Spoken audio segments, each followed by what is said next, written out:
अस्सलाम वालेकुम dear students. आज हम अपना लेक्चर नंबर 24 स्टार्ट करने जा रहे हैं, जिसमें हम exercise 11.2 question number 21 and question number 22 को डिस्कस करेंगे। बात करते हैं सबसे पहले क्वेश्चन नंबर 21 की। क्वेश्चन नंबर 21 में जो हमारे पास जो स्टेटमेंट दी है वो कुछ इस तरह से दी हुई है, ठीक है। इसके साथ ही question number 21, question number 22 and question number 23 हमने बाय कन्वोल्यूशन थ्योरम के थ्रू हमने इसको सॉल्व करना है, ठीक है। इन तीन क्वेश्चंस को हमने बाय कन्वोल्यूशन थ्योरम को इसका इस्तेमाल करते हुए इसको सॉल्व करना है। तो सबसे पहले क्वेश्चन नंबर 21 को देख लेते हैं। उसकी हमारे पास स्टेटमेंट ये वाली दी हुई है, ठीक है। अब इसको कुछ चीज़ें यहाँ पर हमने लेट करनी होती है कन्वोल्यूशन थ्योरम को अप्लाई करने से पहले। वो कौन सी होते हैं? सबसे पहले f(s) को लेट कर लेना है, जो पहली टर्म आ रही है ना इसके इक्वल, ठीक है, 1/s² के। और इसी तरह ये जो दूसरी टर्म बच रही है हमारे पास, यानी कि ये वाली जो टर्म बच रही है, इसको लेट करना होता है हमने g(s) के इक्वल लेट कर लें, ठीक है। ये कर लिया। उसके बाद यहाँ से हमें f(t) की वैल्यू किसके बराबर होगी, यानी कि ये जो हमारे पास f(t) की वैल्यू किसके बराबर होगी? Inverse Laplace transform of f(s). इस f(s) की जगह पे ये वाली उसकी वैल्यू आ गई यहाँ पर, ठीक है। अब 1/s² का जो लैप्लास होता है वो हमें पता है t के बराबर होता है, ठीक है। तो ये हमें यहाँ से वैल्यू मिल चुकी है, f(t) की वैल्यू मिल चुकी है, ठीक है। f(t) की वैल्यू क्या आ गई है? हमारे पास t आ गई है, ठीक है। उसके बाद इसी तरह जो g(t) है वो किसके बराबर होगा? इन्वर्स लैप्लास ट्रांसफॉर्म बराबर होता है g(s) की जगह पर, g(s). तो g(s) की जगह पर हम उसकी वैल्यू ये वाली पुट कर देंगे यहाँ पर, ठीक है। और इस चीज़ का जो इन्वर्स लैप्लास ट्रांसफॉर्म है वो किस चीज़ के बराबर होता है? इस चीज़ के बराबर होता है, ठीक है। तो हमें यहाँ पर g(t) की वैल्यू क्या मिल गई है? ये वाली मिल गई है, ठीक है। अब हम इसके ऊपर अप्लाई करेंगे कन्वोल्यूशन थ्योरम।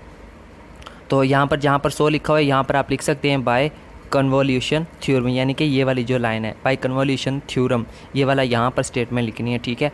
तो ये लिखकर फिर अब उस थ्योरम के मुताबिक क्या होता है, यानी कि इस चीज़ का हमने इन्वर्स लैप्लास ट्रांसफॉर्म फाइंड करना है बाय यूजिंग कन्वोल्यूशन थ्योरम। तो वो चीज़ आ जाएगी हमारे पास, ये आ गया, इसका इन्वर्स लैप्लास आ गया। और ये किसके बराबर होता है कन्वोल्यूशन थ्योरम के मुताबिक? f(t) स्टेरिक g(t), ठीक है। ये होता है। अब इसकी जगह पर जब इसको हमने ओपन फॉर्म में किस तरह से लिखना है तो उसको थोड़ा सा एक्सप्लेन कर देते हैं, ठीक है। इसका आप लोगों ने इंटेग्रल ले लेना होता है 0 से t, ठीक है। उसके बाद f(t) की जगह पे उसकी वैल्यू जो आ रही हो, अगर t आ रही हो ना तो उसकी जगह पे सिंपल उसको u से रिप्लेस कर देना है, ठीक है। यानी कि t अगर आ रही हो उसको रिप्लेस कर देना है u से। अगर इस t की जगह पे आपके पास कोई भी ट्रिग्नोमेट्रिक फंक्शन आ रहा होता है, जैसे sin t आ रहा होता, तो उसको आप sin u लिख लेते, ठीक है। ये होता है कन्वोल्यूशन थ्योरम। तो जो एक्सपोनेंशियल फंक्शन होता है ना, उसमें जहाँ पर उसकी पावर में जैसे यहाँ पर टी आ रहा है तो वहाँ पर उसकी पावर में आपने t माइनस यू कर लेना है, ठीक है।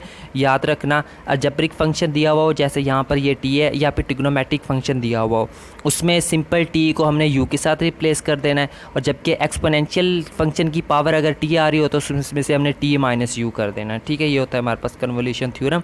साथ में हमने u के लिहाज से इसका डेरिवेटिव ले लेना होता है, इंटेग्रल लेना होता है 0 to t, ये चीज़, ठीक है। अब इसका हमने सिंपल आगे हमने इसकी कैलकुलेशन करनी है। सबसे पहले ये -5 अंदर इसके साथ मल्टीप्लाई हो रहा है तो ये हमने उसको मल्टीप्लाई करके लिख लिया। अब हमें पता है अगर बेस सेम हो तो पावर्स आपस में ऐड हो रही हो, तो इनके यहाँ पर हमने बेसिस को सेपरेट करके लिख लिया। यहाँ से देखिए हमारे हमने डेरिवेटिव किस में आ रहा है, यहाँ पे u में हमने इसको डिस्कस करना है। तो ये जो t वाली टर्म है, यानी कि ये इसको हमने यहाँ पर कांस्टेंट लेना है, ये हमने इसको कॉमन ले लिया, अंदर हमारे पास ये चीज़ रह गई, ठीक है। ये हमने सिंपल सी कैलकुलेशन थी वो कर ली। अब नेक्स्ट देखते हैं हम हमने इसको क्या करना है, ठीक है। नेक्स्ट ये हो गया, ठीक है। अब नेक्स्ट अंदर ये जो चीज़ बच रही है इसका इसके हम करेंगे इंटीग्रेशन बाय पार्ट्स। तो इंटीग्रेशन बाय पार्ट्स के मुताबिक ये हमारे पास अलजेब्रिक फंक्शन है, ये हमारे पास एक्सपोनेंशियल फंक्शन है। तो अलजेब्रिक जब दो हमारे पास फंक्शन आ रहे हो तो उसमें जो फर्स्ट फंक्शन होता है वो हमेशा अलजेब्रिक फंक्शन होता है अकॉर्डिंग टू आइलेट, और जो एक्सपोनेंशियल फंक्शन होता है ये सेकंड फंक्शन होता है। तो फर्स्ट जो इंटीग्रेशन बाय पार्ट्स में हम क्या करते हैं, फर्स्ट फंक्शन सेम, सेकंड का इंटेग्रल लेते हैं, ठीक है। अब इसका e⁻5u का इंटेग्रल किसके बराबर होगा? e⁻5u/5, इस चीज़ के बराबर आएगा, ठीक है। तो साथ में हम इसकी ये जो है लिमिट्स भी अप्लाई कर देंगे। उसके बाद फार्मूला होता है first function same, second integral minus integrand और इंटेग्रल ऑफ इंटेग्रेंट, ठीक है। और साथ में हमने जो फर्स्ट फंक्शन आ रहा था उसका हमने यहाँ पर डेरिवेटिव लेना होता है, ठीक है। हमने यहाँ पर क्या किया, ये हमने ओपन फॉर्म, उसके बाद माइनस इंटेग्रल ऑफ इंटेग्रेंट। अब ये है ना इंटेग्रेंट जिसकी हमने इंटीग्रेशन की हुई है वो हमने लेना होता है। साथ में जो फर्स्ट फंक्शन आ रहा है उसका साथ में डेरिवेटिव लेना होता है, और यू का यू के लिहाज से डेरिवेटिव यहाँ पर क्या आएगा, 1 आ जाएगा, ठीक है। ये हमने इंटीग्रेशन बाई पार्ट्स कर ली। उम्मीद करता हूँ कि इंटीग्रेशन बाई पार्ट्स तो आई थिंक BS लेवल के हर स्टूडेंट को पता होती है ज़्यादातर। तो उसके मुताबिक हमने इसको ओपन कर लिया, ठीक है।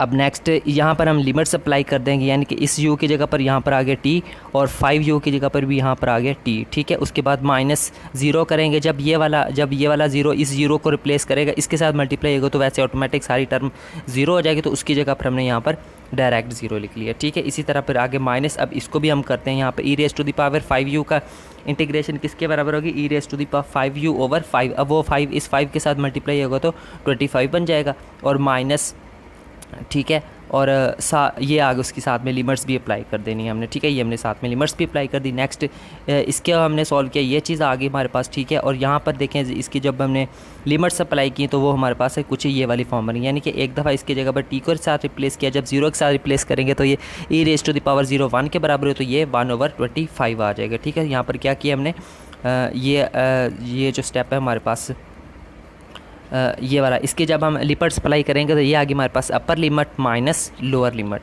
ठीक है। तो उसके मुताबिक हमने इसको ओपन कर लिया। उसके साथ ही नेक्स्ट इसकी देख लेते हैं, ये वाली जो टर्म्स है यहाँ पर देखें, ये वाली जो है प्लस माइनस वाला, इनको इकट्ठा करके लिख लिया, साथ में टी ये आ गया। उसके बाद इसी तरह फिर नेक्स्ट हमने इसको, ये जो टर्म आ रही थी इसको अंदर हमने मल्टीप्लाई करके यहाँ पर लिख लिया है, ठीक है। इसके साथ ही यहाँ पर ये जो दोनों टर्म्स आपस में कैंसिल आउट हो जाएंगी, सिर्फ ये वाली टर्म यहाँ पर रह जाएगी और इस दूसरी साइड से हमारे पास यहाँ से ये दो कैंसिल आउट हो जाएगी, पीछे रह जाएगा 1/25। और उसके बाद यहाँ पर हमारे पास ये चीज़ रह जाएगी, तो वो हमने सेम एज इट इज़ लिख ली, ठीक है। अब यहाँ पे देखें इनका एलसीएम ले लेते हैं, प्लस और ये फ्रैक्शन वो एलसीएम ले लिया, एलसीएम लिए कि हमने उसको इस तरह से सॉल्व किया, तो हमने इसका जो हमारे पास जो फाइनल आंसर है वो ये आ गया, ठीक है।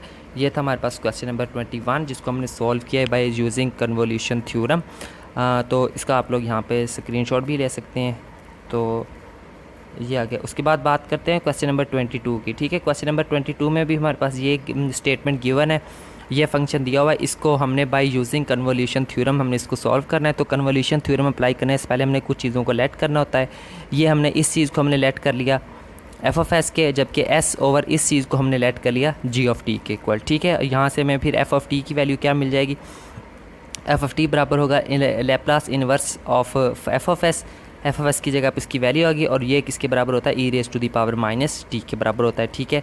इसी तरह same as it is g(t) किसके बराबर होगा, इस चीज़ के बराबर होगा। इस g(t) की जगह पर इसकी वैल्यू रिप्लेस कर दी, और इस चीज़ का हमें पता है कि जो इन्वर्स लैप्लास है वो किसके बराबर होता है, cos t2 के बराबर होता है, ठीक है। तो यहाँ से हमें f(t) की वैल्यू मिल गई है e⁻−t और ये वाली, और इसी के साथ हमें g(t) की वैल्यू मिल गई है cos 2t।